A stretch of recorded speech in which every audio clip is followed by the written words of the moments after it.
नमस्कार विद्यार्थी मित्रांनो, स्वागत आहे तुमचं आपल्या जीडीसीए कॉलेज या चॅनलमध्ये. मी डॉक्टर अशोक जोगदन. तर आज आपण पाहणार आहोत गेल्या वर्षीचा प्रश्न जो जीडीसीए मध्ये आपल्याला विचारले गेले होते. प्रश्न पेपर क्रमांक 5, सहकारी कायदा व इतर कायदे.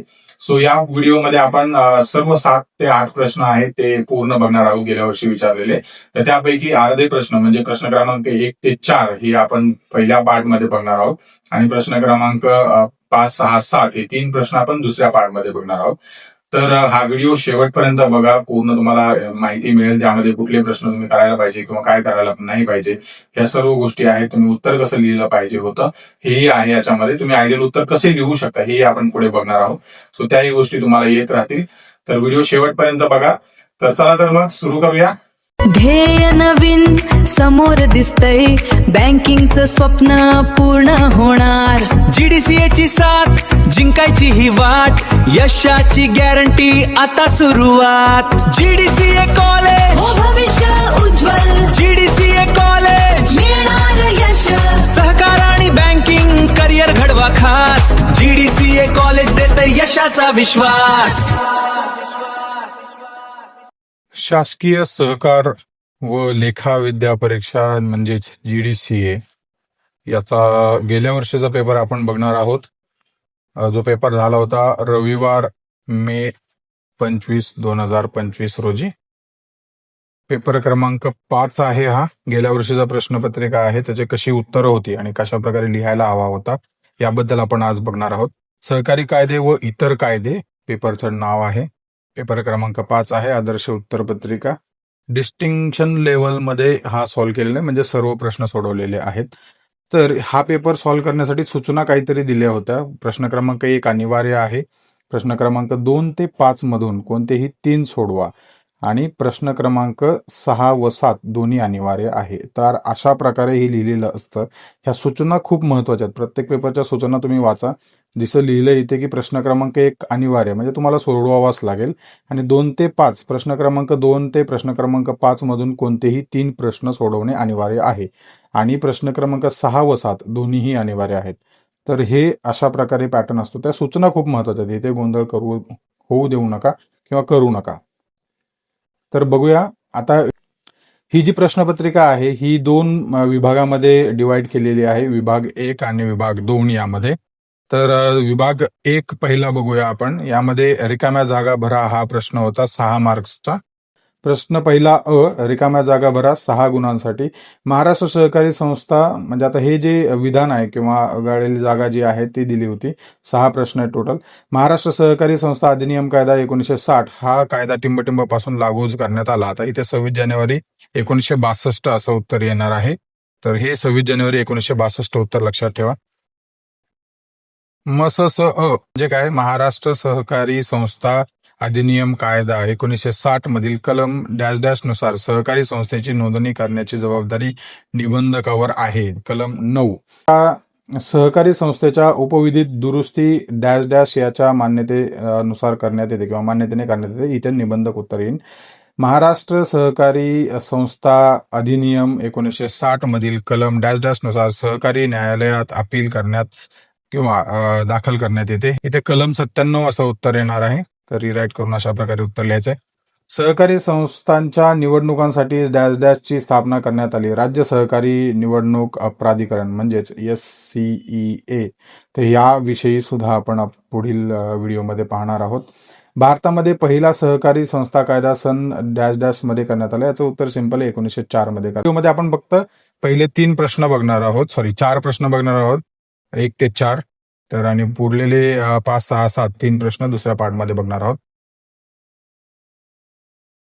त्यानंतर प्रश्न क्रमांक 1 ब हा जो प्रश्न आहे हा साधारणपणे 12 मार्क्सचा प्रश्न आहे. चूक की बरोबर ते स्पष्टीकरणासह लिहा, म्हणजे सकारण लिहा असं विचारलेलं आहे. चूक असेल तर का चूक आहे, बरोबर असेल तर का बरोबर आहे हे कारणासहित लिहिणं गरजेचं आहे. तर विधान काय आहे? पहिली सर्वसाधारण सभा सहकारी संस्थांच्या नोंदणीनंतर 5 महिन्यात बोलवण्यात येते. हे उत्तर चूक आहे. त्याचं कारण काय आहे? शुद्ध विधान. आता इथे तुम्ही तुमच्या पद्धतीने लिहू शकता, कारण कसं इथे शुद्ध विधान लिहा किंवा बरोबर उत्तर असं जरी लिहिलं किंवा कारण जरी लिहिलं तरी चालतं. पण जर कारण लिहित असाल तर ते अंडरलाईन करा. इथे शुद्ध विधान लिहिलेलं आहे तर तिथे तुम्हाला अंडरलाईन करायला लागणार, इकडे केलेलं नाही आपण. महाराष्ट्र सहकारी संस्था अधिनियम 1960 नुसार सहकारी संस्थेची पहिली सर्वसाधारण सभा एजीएम नोंदणीच्या दिनांकापासून 5 महिन्यात नव्हे तर 3 महिन्यात बोलविणे बंधनकारक आहे. त्यामुळे वरील विधान चुकीचे आहे. त्याचं कारण पण लिहायचं आणि कशामुळे चुकीचं हे सुद्धा सांगणं गरजेचं आहे. त्यानंतर दुसरं विधान आहे, लेखापरीक्षण अहवालाचा दोष दुरुस्ती अहवाल झेड नमुन्यात तयार करण्यात येतो. तर हे सुद्धा उत्तर चुकीचं आहे, कारण याचं बरोबर उत्तर काय आहे? लेखापरीक्षण दोष दुरुस्ती अहवाल म्हणजेच रेक्टिफिकेशन रिपोर्ट झेड नमुन्यात तयार केला जात नाही. महाराष्ट्र सहकारी संस्था अधिनियम 1960 च्या कलम 81 नुसार दोष दुरुस्ती म्हणजेच रेक्टिफिकेशन रिपोर्ट हा अहवाल नियमांनुसार विहित नमुन्यात सादर करावा लागतो. झेड नमुना संदर्भ चुकीचा आहे. सो हे अशा प्रकारे उत्तर लिहिणं गरजेचं आहे तुम्ही. त्यानंतर तिसरा प्रश्न काय होता? सहकारी संस्थेचे आर्थिक वर्ष 1 मे ते 30 एप्रिल असते. हे चुकीचं आहे, तुम्हाला सर्वांनाच माहित आहे. याचं कारण काय आहे? महाराष्ट्र सहकारी संस्था अधिनियम 1960 नुसार सहकारी संस्थेचे आर्थिक वर्ष 1 एप्रिल ते 31 मार्च असते. त्याच्यामुळे 1 एप्रिल ते 31 मार्च अशा प्रकारे आलेलं आहे, तर त्यामुळे ते उत्तर चुकीचं आहे. 1 मे ते 30 एप्रिल असं लिहिलं ते चुकीचं आहे. 1 मे ते 30 एप्रिल हे वर्ष चुकीचं आहे. केंद्र सरकारच्या आर्थिक वर्षाप्रमाणेच सहकारी संस्थेचे सुद्धा आर्थिक वर्ष असते. सो हा संदर्भ लिहिणं गरजेचं आहे. त्यानंतर चौथा, बहुराज्यीय सहकारी संस्थेचे कार्यक्षेत्र एका राज्यापेक्षा कमी असते. हे उत्तर चुकीचं आहे किंवा हे विधानच चुकीचं आहे. कारण बहुराज्यीय सहकारी संस्था मल्टी स्टेट कोऑपरेटिव्ह सोसायटी म्हणजे ज्या संस्थेचे कार्यक्षेत्र एकापेक्षा अधिक राज्यांमध्ये पसरलेले असते. बहुराज्यीय सहकारी संस्था अधिनियम 2002 नुसार अशा संस्था 2 किंवा अधिक राज्यांमध्ये कार्यरत असतात. उदाहरणार्थ इफ्कोचं एक उदाहरण आहे, क्रिप्को एक आहे, त्यानंतर नाफेड एक आहे. हे वरील विधान चुकीचं आहे. त्यानंतर प्रश्न क्रमांक 5 काय होता? सावकाराचे आर्थिक वर्ष 1 जानेवारीला सुरू होते आणि 31 डिसेंबरला समाप्त होते. हे बरोबर उत्तर आहे, कारण याचं शुद्ध विधान सुद्धा म्हणजे बरोबर काय आहे ते सुद्धा लिहायचंय, मग त्याच्यामुळे तुम्हाला व्यवस्थित लिहावं लागेल. हे विधान बरोबर आहे, कारण महाराष्ट्र सावकारी कायद्यानुसार सावकाराचे लेखा वर्ष म्हणजेच अकाउंटिंग इयर 1 जानेवारी ते 31 डिसेंबर असते. हे सामान्य आर्थिक वर्षापेक्षा किंवा जे आपलं जनरल आपलं आर्थिक वर्ष असतं मार्च, एप्रिल ते मार्च याच्यापेक्षा वेगळं असतं आणि सावकारांसाठी विशेषपणे हे विहित केलेलं असतं. म्हणजे जे सावकार असतात, सावकारकी जे करतात त्यांच्यासाठी आहे. त्यानंतर प्रश्न 6 काय आहे? सहकारी संस्थेचे लेखापरीक्षण महाराष्ट्र सहकारी संस्था अधिनियम 1960. आता हे जे आहे हे लक्षात ठेवा, महाराष्ट्र सहकारी संस्था अधिनियम. आता हे खूप मोठं होतं त्यामुळे आपण थोडंसं शॉर्ट फॉर्म केलेलं आहे. तर महाराष्ट्र सहकारी, तर याचा लॉंग फॉर्म काय होतो? महाराष्ट्र सहकारी संस्था अधिनियम 1960 मधील कलम 75 नुसार तयार करण्यात येते. हे उत्तर बरोबर आहे. कारण काय आहे याचं उत्तर बरोबर असण्याचं? हे विधान का बरोबर आहे? कारण महाराष्ट्र सहकारी संस्था अधिनियम 1960 च्या कलम 75 नुसार प्रत्येक नोंदणीकृत सहकारी संस्थेचे किमान वार्षिक लेखापरीक्षण करणे बंधनकारक आहे. हे एक वैधानिक तरतूद आहे जी आर्थिक पारदर्शकता सुनिश्चित करते. सो हा एक पॉइंट आहे खूप महत्वाचा, हा लिहायचा आहे. हे एक वैधानिक तरतूद आहे जी आर्थिक पारदर्शकता सुनिश्चित करते. जर पुढे यावर्षी आला तर तुम्ही लिहू शकता.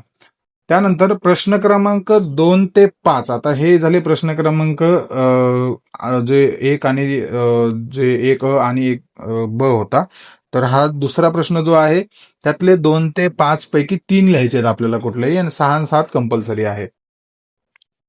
तर प्रश्न क्रमांक 2 महाराष्ट्रातील कृषी उत्पन्न बाजार समितीच्या म्हणजेच एपीएमसी मार्केट कर्तव्य आणि हक्क लिहा. आता हे एपीएमसी ऍक्ट जो आहे ना तो सर्रास येतोच ऍक्च्युली. ते कुठंतरी तुम्हाला एक शॉर्ट टिपामध्ये लिहा विचारलं जाईल किंवा एखाद्या वेळेस तुम्हाला लॉंग उत्तरामध्ये लिहा विचारलं जाऊ शकतं 10 प्रश्न गुणासाठी. 7 मार्कसाठी हा प्रश्न आहे. आता जसं मी म्हटलं की 7 मार्कचा असो 5 मार्कचा असो टिपालिया काहीही असू द्या, तुम्ही प्रस्तावना लिहिणं गरजेचं आहे. आता या उत्तरासाठी प्रस्तावना काय असायला पाहिजे होती? कृषी उत्पन्न बाजार समिती एपीएमसी ही महाराष्ट्र कृषी उत्पन्न पणन विकास व विनियमन अधिनियम 1963 अन्वये स्थापन केलेली एक महत्वाची संस्था आहे. शेतकऱ्यांना योग्य भाव मिळावा आणि बाजारपेठेत फसवणूक होऊ नये आणि यासाठी एपीएमसी कार्य करते. एपीएमसीचे हक्क म्हणजे राईट्स काय आहेत एपीएमसीचे? पहिला जो आहे ज्यामध्ये आता हे मी टीका केलेल्या आहेत, आपण आपलं टिक्स केलेले आहेत सर्वकडे, पण तुम्ही 1, 2, 3 किंवा अ ब क ड असं लिहू शकता. ते सुंदर दिसण्यासाठी चांगलं असतं, आकर्षक असतं, पण चांगल्या पद्धतीने लिहा. खरं तर बाजार, त्याचं उत्तर काय आहे? एपीएमसीचे हक्क आणि म्हणजेच राईट्स काय आहेत? बाजार नियंत्रण करण्याचा हक्क असतो. विहित शेती उत्पन्नाची खरेदी, विक्री, साठवण आणि प्रक्रिया नियंत्रित करण्याचा एकमेव हक्क एपीएमसीला असतो. सो हे एक लक्षात ठेवा. परवाना 2 नंबर काय आहे? परवाना रद्द करण्याचा अधिकार असतो, म्हणजेच हक्क थोडक्यात. व्यापारी, आडत, दलाल, तोलारी यांचे जे परवाने असतात किंवा त्यांना परवाने देणे किंवा जर काही नूतनीकरण असेल म्हणजेच रिनोव्हेशन असेल ते करणे किंवा निलंबन करणे किंवा तो रद्दही करण्याचा हक्क असतो. सो एपीएमसीचे हक्क विचारले तर या पद्धतीने तुम्ही लिहू शकता. नंबर 3 आहे बाजार शुल्क आकारण्याचा हक्क असतो. कार्यक्षेत्रातील कृषी व्यवहारांवर बाजार शुल्क म्हणजेच मार्केट फी. आता हे तुम्ही ज्यावेळेस आता पुण्यातलं जर समजा मार्केट यार्ड बघितलं तर तिथे बाजार फी आकारली जाते किंवा मार्केट शुल्क, मार्केट फीस घेतली जाते. तर ते तुम्ही इवन कधी गेला तर चौकशी करू शकता, तुम्हाला ते त्याबद्दलही माहिती मिळू शकते. हे आकारणे व वसूल करणे याचा हक्क आहे. उपविधी तयार करण्याचा हक्क असतो, म्हणजे बाजाराच्या दैनंदिन कामकाजाकरिता उपविधी म्हणजेच बायलॉज. उपविधी हा मराठी शब्द आहे, बायलॉज हा इंग्रजी शब्द आहे. उपविधी तयार करण्याचा हक्क असतो. वाद मिटवण्याचा हक्क असतो. माझा बाजार यार्ड जे आहे म्हणजेच मार्केट यार्डातील ज्या खरेदीदार आहेत किंवा विक्रेते आहेत या सर्व मधील किंवा व्यापाऱ्यांमधील त्यांच्यातील वाद मिटवण्याचा हक्क हा एपीएमसीच्या हक्कामध्ये येतो. आणि एपीएमसीचे कर्तव्य काय, ड्युटीज काय आहे? न्याय्य व्यापार सुनिश्चित करणे, म्हणजेच काय, शेतकऱ्यांच्या हिताचे रक्षण करण्यासाठी न्याय्य आणि पारदर्शक व्यवहार सुनिश्चित करण्याचं कर्तव्य आहे. त्यानंतर मापे व वजने, 2 नंबरला मापे व वजने प्रमाणित करणे, म्हणजेच बाजारात फक्त प्रमाणित व अचूक माप व वजन वापरणे किंवा त्याचं सुनिश्चित करणे की हे योग्य वापरत आहेत का किंवा नाही वापरत आहेत, हे पूर्ण त्यांचंच कर्तव्य असतं एपीएमसीचं. म्हणजे आता थोडक्यात तुम्हाला काय सांगायचं असं झालं तर समजा तुम्ही मार्केट यार्डमध्ये गेला तर तिथे तुम्हाला सर्रास एका स्टँडर्डचेच वजन काटे किंवा जे तोलण्यासाठी असतात माप, तर ते एकाच स्टँडर्ड मधले असतील. म्हणजे एकाच कंपनीचे असं म्हणत नाही मी, पण एक स्टँडर्ड जो सेट केलेला असतो त्या स्टँडर्ड प्रमाणेच असतील. तुम्ही चेक करू शकता ज्या एपीएमसी जवळच्या मार्केटमध्ये जाऊन. बाजारभाव प्रसिद्ध करणे, दैनंदिन जो बाजारभाव असतो तो प्रसिद्ध करण्याचं कर्तव्य, जेणेकरून शेतकऱ्यांना अद्ययावत माहिती मिळते. आता हे जे दैनंदिन बाजारभाव असतात ना, हे तुम्ही तिथे मार्केट यार्डचे जे फलक असतात तिथे लावलेले असतात बघा, तुम्हाला ते कधी दिसतील तुम्हाला. तर ज्या कधी गेलात तुम्ही मार्केट यार्डमध्ये तर तुम्हाला तिथे दिसण्याची शक्यता जास्त आहे.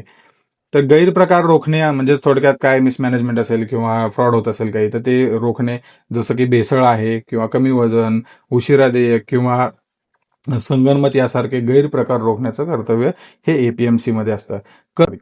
कर्तव्य आणि हक्क हे 2 वेगवेगळ्या गोष्टी आहेत, लक्षात ठेवायच्यात. कर्तव्य जे आहेत म्हणजे कार्य, त्यांचं काम काय आहे, आणि हक्क वेगवेगळे, तो ते दोन्हीत गोंधळ करू नका हक्क आणि कर्तव्यामध्ये. त्यानंतर नेक्स्ट आहे 4 नंबर, बाजार यार्डची देखभाल. म्हणजे जे बाजार यार्ड म्हणजे असं इथं मार्केट यार्ड म्हणतोय आपण. मार्केट यार्डची तुम्ही मार्केट यार्ड जरी लिहिलं तरी चालेल, काही अडचण नाही. बाजार यार्डची देखभाल जर मराठीत लिहिलं ते अतिशय उत्तम आहे. बाजार यार्डची योग्य स्वच्छता, पायाभूत सुविधा आणि कार्यक्षम व्यवस्था राखण्याचं कर्तव्य हे जे एपीएमसी. बाजार माहिती प्रसारित करणे म्हणजेच काय, थोडक्यात की शेतकरी व व्यापारी यांना उपयुक्त बाजार माहिती किंवा भाव डेटा संकलन करून प्रसारित करण्याचं कर्तव्य आहे. आता हे स्टँडर्ड मराठीमध्ये आपण लिहिलेले, खरं तर तुम्ही तुमच्या भाषेमध्ये लिहू शकता. आता हे जे पॉइंट्स आहेत, जसं बाजार यार्डची देखभाल किंवा बाजार माहिती प्रसारित करणे किंवा गैरप्रकार रोखणे, हे थोडे थोडे लिहू नका, कारण त्याच्यात थोडंसं विस्तारित लिहा. म्हणजे जर गैरप्रकार रोखणे असं लिहायचं असेल तुम्हाला तर त्याच्या पुढे 2 टिंब देऊन तुम्ही भेसळ, कमी वजन किंवा उशिरा देयक वगैरे ह्या सर्व तुम्ही गोष्टी लिहू शकता. किंवा ह्यामुळे काय म्हणता येईल त्याला, तुम्हाला कुठे प्रॉब्लेम आला तर ते प्रॉब्लेम्स दुरुस्त सॉल्व्ह करणे वगैरे हे तुम्ही त्यामध्ये लिहू शकता, देखभाल करणे वगैरे याच्यामध्ये. तर ह्या गोष्टी त्याप्रमाणे तुम्ही करू शकता जर असा प्रश्न आला तर. याचा निष्कर्ष काय असू शकतो किंवा कन्क्लुजन आपण म्हणूया, एपीएमसी महाराष्ट्रातील कृषी विपणन व्यवस्था सुव्यवस्थित. आता याच्यामध्ये विपणन हा जो प्रकार आहे, विपणनला मार्केटिंग म्हणतात.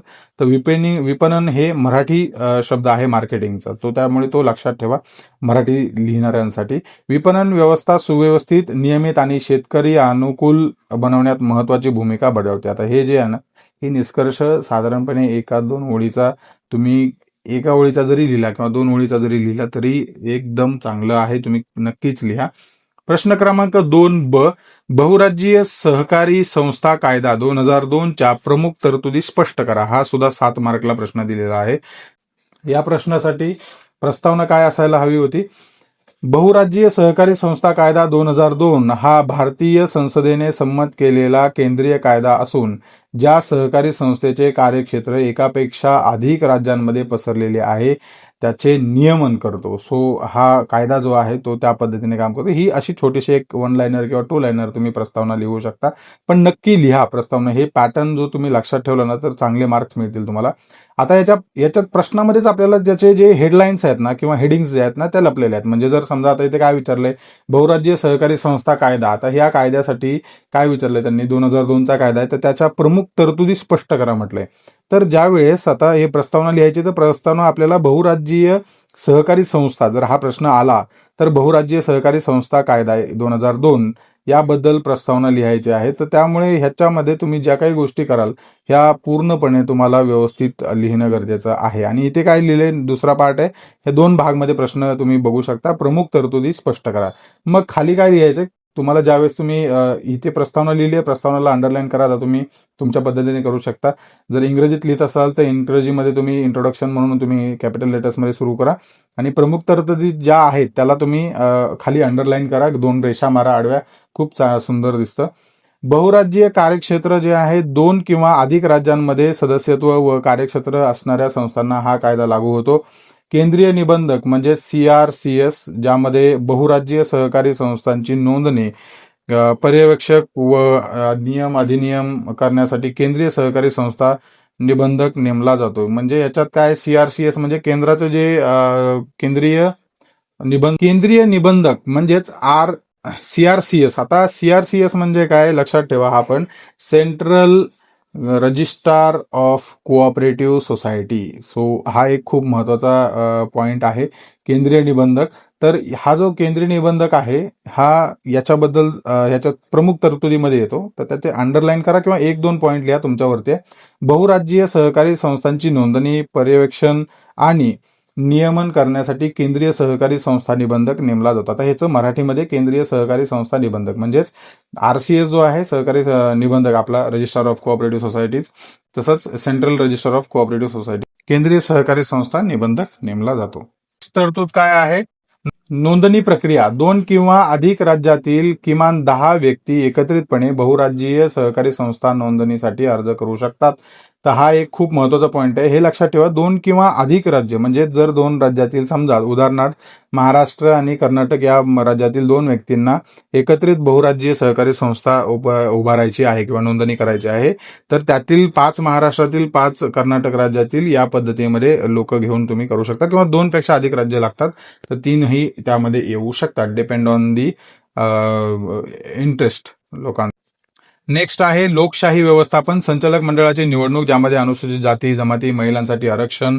संचालक मंडळावर जास्तीत जास्त 21 सदस्य असणं गरजेचं आहे.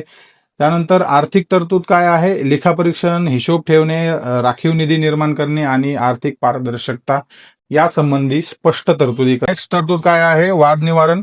वाद केंद्रीय निबंधकाकडे पाठवले जातात, ज्यामध्ये आजारी संस्थांसाठी. आता हे आजारी म्हणण्यापेक्षा आपण इथे एक चांगला शब्द वापरणार आहोत. खरं तर तुम्ही वापरू शकता. आजारी म्हणजे जे काही डबघाईला आलेल्या संस्था आहेत तर त्या संस्थांसाठी पुनर्वसन निधी स्थापन केला जातो. विसर्जन, केंद्र सरकारला आवश्यकतेनुसार संचालक मंडळ बरखास्त करण्याचे व प्रशासक नेमण्याचे अधिकार असतात. उदाहरणार्थ काय आहे याच्यामध्ये, इफ्को म्हणजे खते व बियाणे. तुम्ही इफ्कोचं माहीत असेल, तुम्हाला नसेल तरी आपण त्याच्यावरती व्हिडिओ बनवूया, इफ्को काय काम करतं. त्यानंतर क्रिप्को आहे, त्यानंतर नाफेड आहे, त्यानंतर NCUI या प्रसिद्ध बहुराज्यीय संस्था आहेत. सो इफ्को तुम्हाला माहिती आहे, ह्या सर्व संस्थांबद्दल आपण एक नवीन व्हिडिओ बनवूया, तर तेही तुम्हाला सांगेल मी. एक व्हिडिओ आपण त्याच्यावरतीही सविस्तर बनवूया. ही झाली उदाहरण. आता याचा निष्कर्ष म्हणजे कन्क्लुजन काय येऊ शकतं या प्रश्नासाठी, जर हा प्रश्न तुम्हाला आला, आता हा गेले वर्षी आहे खरं तर हा जर आला असा तर बहुराज्य सहकारी संस्था कायदा 2002 राज्याच्या सीमा ओलांडून कार्यरत असणाऱ्या ज्या सहकारी संस्थांना सक्षम कायदेशीर चौकट प्रदान करते. हा एक वाक्य तुम्ही निष्कर्ष लिहू शकता. त्यानंतर प्रश्न क्रमांक 3 वार्षिक सर्वसाधारण सभेचे अधिकार आणि कार्य स्पष्ट करा असं विचारलं होतं. 7 मार्क्ससाठी प्रश्न होता हा.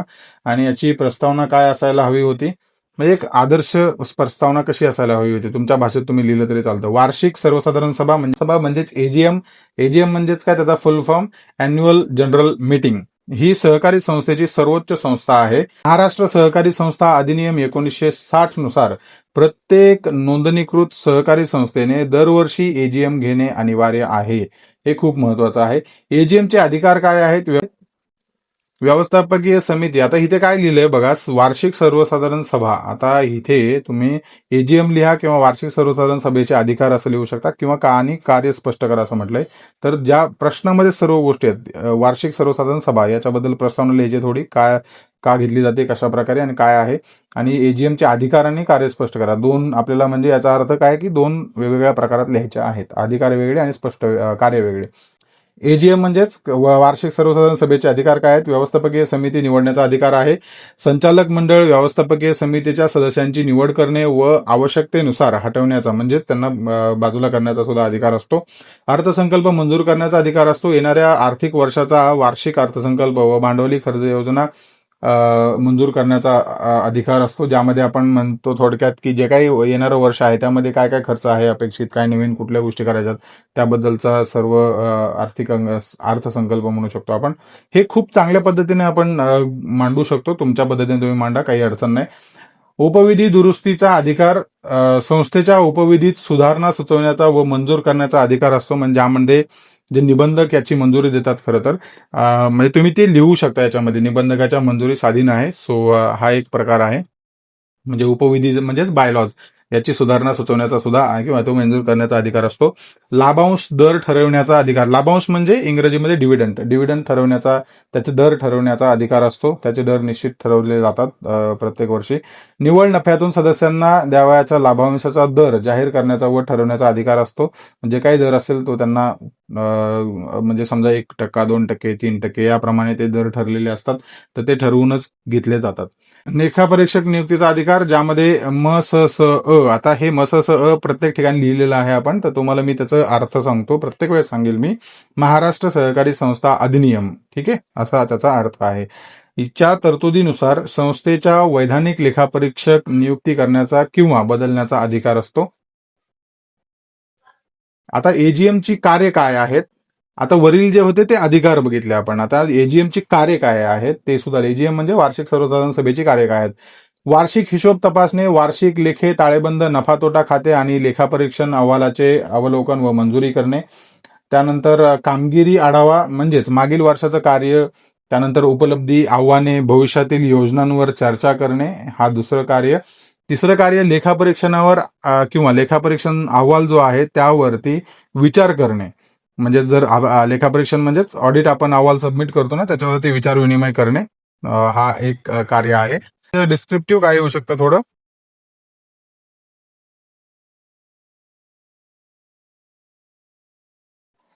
ह्याचं थोडं वन लाईनर डिस्क्रिप्शन काय असू शकतं? वैधानिक लेखापरीक्षण अहवाल आणि दोष दुरुस्ती अनुपालन अहवाल विचारात घेणे, हा एक म्हणजे तुम्ही वन लाईनर लिहू शकता.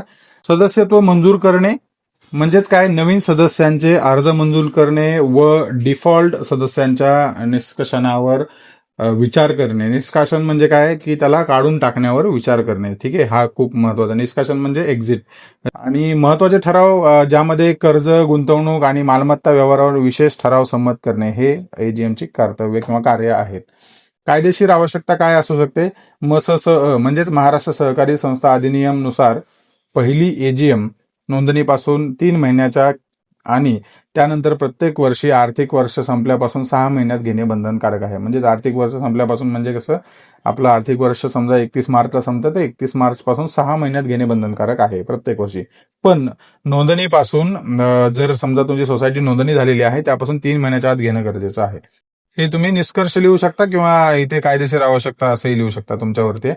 प्रश्न क्रमांक 3ब, MSSअ म्हणजेच महाराष्ट्र सहकारी संस्था अधिनियम कायदा 1960 आणि नियम 1961 यामधील गुन्हे आणि शिक्षा याबाबत तरतुदी लिहा. हा 7 मार्कचा प्रश्न आहे. खूप महत्वाचा प्रश्न आहे हा.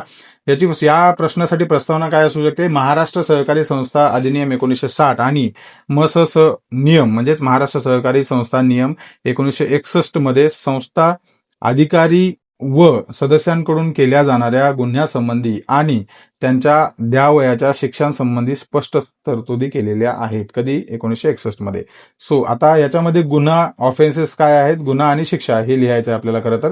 तर गुन्हे काय असतात, ऑफेन्सेस म्हणू आपण, हिशोबात खोटी नोंद करणे, त्यामध्ये संस्थेच्या हिशोब पुस्तकात खोट्या नोंदी करणे, नोंदी नष्ट करणे किंवा फेरफार करणे किंवा बदलणे, थोडक्यात आपण म्हणूया. तर ही खूप महत्वाची गोष्ट आहे आणि हे करू देऊ नका. ते तुम्ही स्वतः चेक करू शकता तुमच्या सोसायटीमध्ये.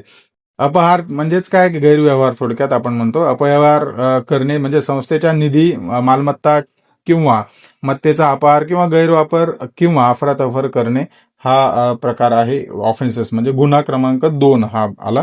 त्यानंतर तिसरा काय आहे, तपासणीस अडथळा, निबंधक, लेखापरीक्षक आणि किंवा जे चौकशी करणारे जे अधिकारी असतात त्यांच्या तपासणी किंवा चौकशीमध्ये किंवा लेखापरीक्षणाच्या दरम्यान अडथळा आणण्याचा गुन्हा, हा एक गुन्हा आहे.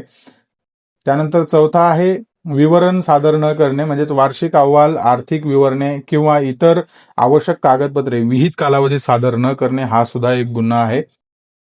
पाचवा, नोंदणीशिवाय व्यवसाय म्हणजेच नोंदणीशिवाय सहकारी संस्थेचा व्यवसाय सुरू करणे किंवा चालू ठेवणे, हा सुद्धा एक गुन्हा आहे. सहावा, जाणून बुजून उल्लंघन, म्हणजेच जर मला एखादी गोष्ट माहिती आहे, एखादा नियम माहिती आहे, तर मी जाणून बुजून त्याचं उल्लंघन करतोय, तर हे सुद्धा तुम्ही लिहू शकता. जाणून बुजून उल्लंघन, अधिनियम, उपविधी किंवा निबंधकाच्या आदेशाचे जाणून बुजून उल्लंघन करणे. जर एखादा त्यांनी समजा जे निबंधक आहेत त्यांनी सांगितलं की बाबा तुमचं आम्हाला अमुक अमुक गोष्टीचं ऑडिट करायचंय किंवा टेस्ट ऑडिट करायचंय किंवा सॅम्पल ऑडिट करायचंय, तर हे जे ऑडिट्स आहेत हे त्याचं न करणं किंवा ते त्याचं उल्लंघन करणे म्हणजे ते केलंच नाही थोडक्यात, किंवा केलं जरी तर चुकीचं टाकलं, तर हे ऑब्व्हियसली त्यांच्या आदेशाचं उल्लंघन म्हणून समजला जातो हा गुन्हा. त्यानंतर या सर्व गुन्ह्यांच्या शिक्षा काय आहेत किंवा पेनल्टीज काय आहेत, यामध्ये शिक्षामध्ये काय, गुन्हा आणि शिक्षा, आपण एक कॉलम तयार केलेला, असा तुम्ही कॉलम तयार करा. जर हा प्रश्न आला तर खूप महत्वाचं असतात खरं तर कॉलम्स तयार करणे, चांगलं असतात आणि त्याला मार्क्स मिळतात तुम्हाला. गुन्हा आणि शिक्षा, यामध्ये गुन्हा काय आहे, किरकोळ उल्लंघन म्हणजेच अनुपालन न करणे, ₹500 ते 2000 पर्यंत दंड. निबंधक लेखापरीक्षणास अडथळा, ज्यामध्ये 6 महिन्यापर्यंत कारावास अधिक दंड. अपहार म्हणजे फसवणूक, याची शिक्षा काय, 2 वर्षापर्यंत कारावास अधिक रकमेची वसुली. त्यानंतर अहवाल सादर न करणे, याच्यासाठी शिक्षा काय, विलंबाच्या प्रत्येक दिवसासाठी दंड. त्यानंतर सहकारी नाव नोंदीशिवाय किंवा नोंदणीशिवाय वापरणे, याच्यासाठी जवळपास प्रतिदिन 2000 रुपयापर्यंतचा दंड आहे, ही शिक्षा आहे. त्यानंतर न्यायालयीन अधिकार काय आहे, त्याचे गुन्ह्याचा निपटारा सहकारी न्यायालय किंवा दंड अधिकारी न्यायालयात होतो. म्हणजे थोडक्यात काय, आपल्या साखर संकुलच्या तिथे जे काही सहकारी न्यायालय आहे तिथे ह्या गोष्टी न्यायनिवाडा चालतो. खरं तर तिथे तुम्ही जाऊन बघू शकता, भरपूर तिथे लोक असतात. किंवा शिवाजीनगर कोर्टामध्येही तिथे तुम्हाला सर्व गोष्टीच्या ह्या बघायला मिळतील, जे सहकारी निबंधक आहेत त्यांच्याकडे. वसुली, यामध्ये कलम 101 नुसार थकबाकी जमीन महसुलाच्या थकबाकीप्रमाणे वसूल केली जाऊ शकते. म्हणजेच काय की जर समजा तुमचं काही अमाऊंट बाकी असेल, बॅलन्स असेल किंवा ते भरलंच नाही, तुम्ही थकबाकी राहिलेली आहे, तर ती बाकी जमा करणे, हे सुद्धा त्यांचं याच्यामध्ये एक अधिकार आहेत किंवा कायदा मध्ये तरतूद आहे. प्रश्न क्रमांक 4, संस्थेचे दफ्तर आणि मालमत्ता जप्त करण्याबाबत निबंधकाचे अधिकार स्पष्ट करा. आता इथे ना हा जो पेपर आहे, या पेपरमध्ये थोडक्यात तुम्हाला सांगायचं काय की निबंधकाचे सर्वात जास्त या पेपरमध्ये तुम्हाला जास्त प्रश्न विचारले जातील. त्यामुळे निबंधकांबद्दलच म्हणजे अधिकार असो किंवा त्यांचं काय त्यांचे लॉज असतील हे सर्व विचारले जातील. आता हा प्रश्न जो आहे 7 मार्कचा आहे. याच्यासाठी प्रस्तावना काय असू शकते या प्रश्नासाठी? सहकारी संस्थेच्या सदस्याच्या हिताचे रक्षण करणे आणि उत्तरदायित्व सुनिश्चित करण्यासाठी निबंधकास महाराष्ट्र सहकारी संस्था अधिनियम 1960 अंतर्गत संस्थेचे दप्तर, दस्तावेज आणि मालमत्ता जप्त करण्याचे व्यापक अधिकार किंवा अधिकार देण्यात आले आहेत. हा महत्वाचा प्रश्न आहे किंवा हा महत्वाचा भाग आहे, याच्यात तुम्ही लिहू शकता. त्यानंतर निबंधकाचे दप्तर / मालमत्ता जप्त करण्याचे अधिकार, हे जे लिहायचं ना याच्या खाली तुम्हाला हा झाला हेडिंग तुमचा, त्या हेडिंगला तुम्हाला अंडरलाईन करायचे. हे झाले सब हेडिंग, तपासणीचा अधिकार कलम 77 हे सब हेडिंग आहेत, तर ह्याला सुद्धा अंडरलाईन करायचे, ते लक्षात येईल. तपासणीचा अधिकार कलम 77, निबंधक किंवा त्यांनी प्राधिकृत केलेले अधिकारी कोणत्याही नोंदणीकृत सहकारी संस्थेची पुस्तके, हिशोब आणि दस्तावेज कोणत्याही वेळी तपासू शकतो. चौकशीचा अधिकार कलम 78, निबंधकाला एखाद्या संस्थेची रचना, कार्य आणि आर्थिक स्थितीची चौकशी स्वतःहून किंवा अर्जावरून करण्याचा अधिकार असतो. दस्तावेज जप्त करण्याचा अधिकार, तपासणी किंवा चौकशी दरम्यान निबंधकास संस्थेची पुस्तके, हिशोब, दस्तावेज, नोंदी किंवा रोखे ताब्यात घेण्याचा अधिकार असतो. सील करण्याचा अधिकार असतो.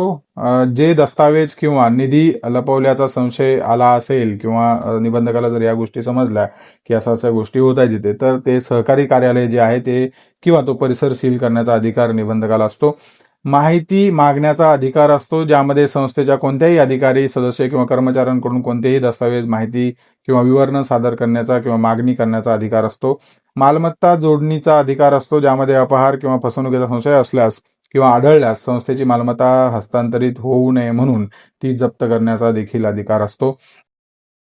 थकबाकी वसुलीचा अधिकार कलम 101 नुसार निबंधक जमीन महसुलीच्या थकबाकीप्रमाणे, जशी जमिनीची महसूल जे असतो ना, जमीन महसूलच्या थकबाकी जशी असते तसंच त्या थकबाकीप्रमाणेच ही थकबाकी वसुलीसाठी प्रमाणपत्र जारी करू शकतो, सेम प्रकारामध्ये.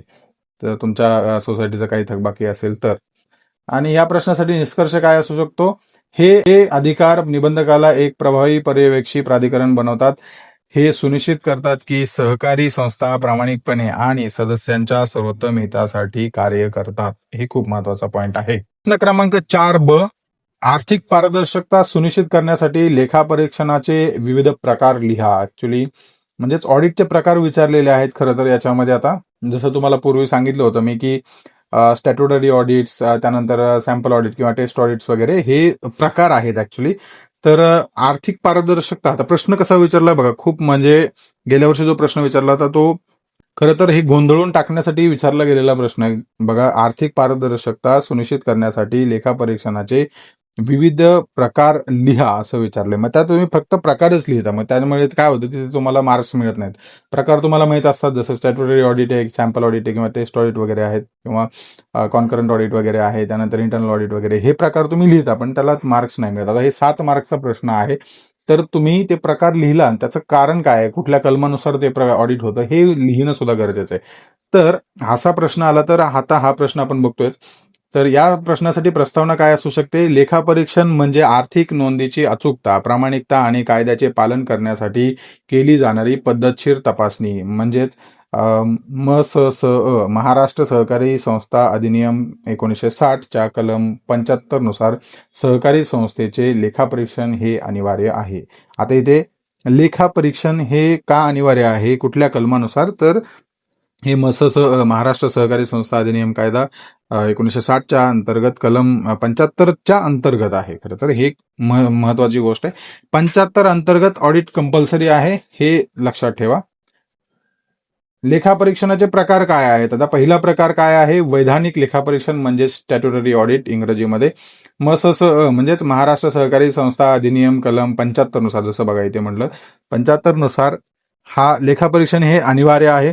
निबंधकाने पॅनलवर नोंदणी केलेल्या सनदी लेखापालाद्वारे केले जाते. सर्व आर्थिक व्यवहार आणि अनुपालनाची तपासणी होते. आता इथे जो मुद्दा आहे ना, इथे तुम्हाला मी थोडं एक्सप्लेन करतो.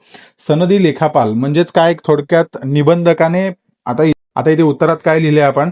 निबंधकाने पॅनेलवर नोंदणी केलेल्या सनदी लेखापालाद्वारेच केले जाते. म्हणजेच थोडक्यात काय? पॅनलवर रजिस्टर असलेला जो व्यक्ती आहे किंवा जो ऑडिटर आहे त्याच्याकडूनच हे ऑडिट करावं लागतं किंवा निबंधकच हे देतात या गोष्टी खूप महत्वाच्या आहेत. हे ऑडिट तुम्हाला पुढे ऑडिटर होण्यासाठी ही खूप महत्वाची गोष्ट आहे, सनदी लेखापाल. ठीक आहे. त्यानंतर नंबर 2 आहे अंतर्गत लेखापरीक्षण, इंटरनल ऑडिट, ज्यामध्ये संस्थेच्या अंतर्गत लेखापरीक्षण विभागाद्वारे वर्षभर नियमित अंतराने केले जाते. म्हणजे काही ठिकाणी एका महिन्याने होतं, 2 महिन्याने, 3 महिन्याने किंवा 15 दिवसाने पण केले जातं. डिपेंड, मोठमोठ्या ज्या संस्था असतात, सहकारी संस्था, त्याच्यामध्ये केलं जातं महिन्याने ऑडिट वगैरे. तर त्याचा फायदा पण होतो. अंतर्गत नियंत्रण तपासणे, फसवणूक रोखणे आणि अचूकता सुनिश्चित करणे हे स्पष्ट होते. म्हणजे महिन्याला ऑडिट केलं, त्याच्यात काय कुठं काय रेक्टिफिकेशन असेल किंवा कुठं प्रॉब्लेम असेल तर दुरुस्त लगेच होऊ शकतो. त्यानंतर तिसरं जे आहे सोबत लेखापरीक्षण म्हणजेच कॉन्करंट ऑडिट.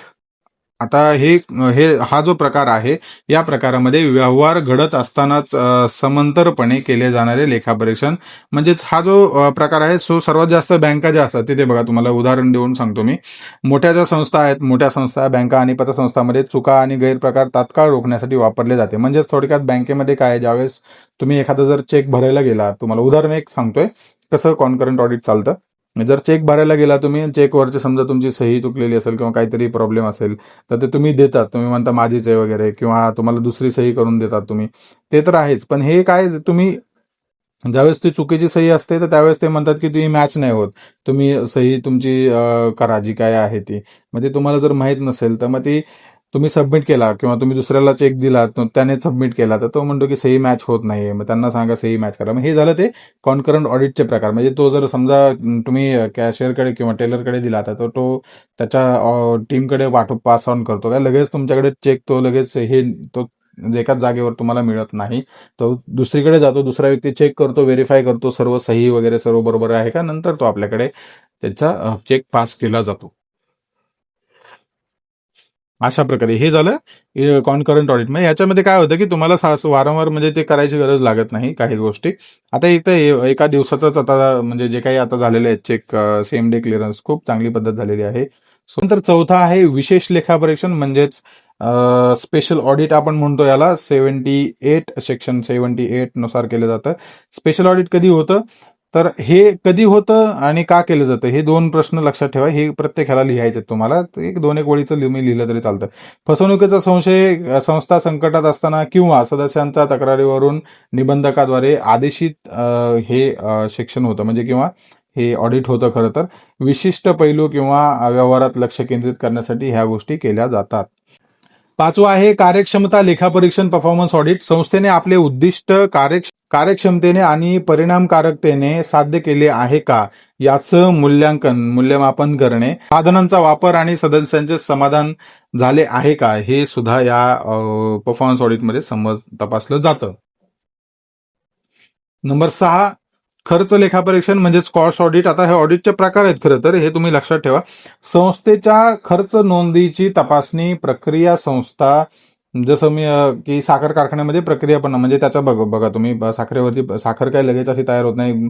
तो ऊस असतो, ऊसाचा पाक तयार होतो, ऊसाचा रस तयार केला जातो, रसानंतर त्याला गरम करून पाक बनवला जातो, त्यानंतर त्याच्यापासून गुळ बनवला जातो. हे बरेचसे म्हणजे प्रकार आहेत ऍक्च्युली. साखर ज्यावेळेस बनते ते त्यावेळेस जो ऊस काय डायरेक्ट असा त्याच्यापासून बनत नाही, म्हणजे त्याचा पहिला तुम्हाला रस काढावा लागतो, त्याच्यावर प्रक्रिया होऊन ती साखर बनते, त्यानंतर त्यामधून जे इथेनॉल आहे ते बाहेर काढलं जातं, त्यानंतर साखर बाहेर काढली जाते. हे बरेचसे घटक आहेत त्याच्यामधून काढले जातात. त्यानंतर मळी निघते बाहेर, त्यापासून विविध प्रकार म्हणजेच वाईन प्रोडक्ट्स वगैरे बनवले जातात किंवा बिअर्स वगैरे बनवले जातात मळीपासून. हे बऱ्याचशा गोष्टी आहेत.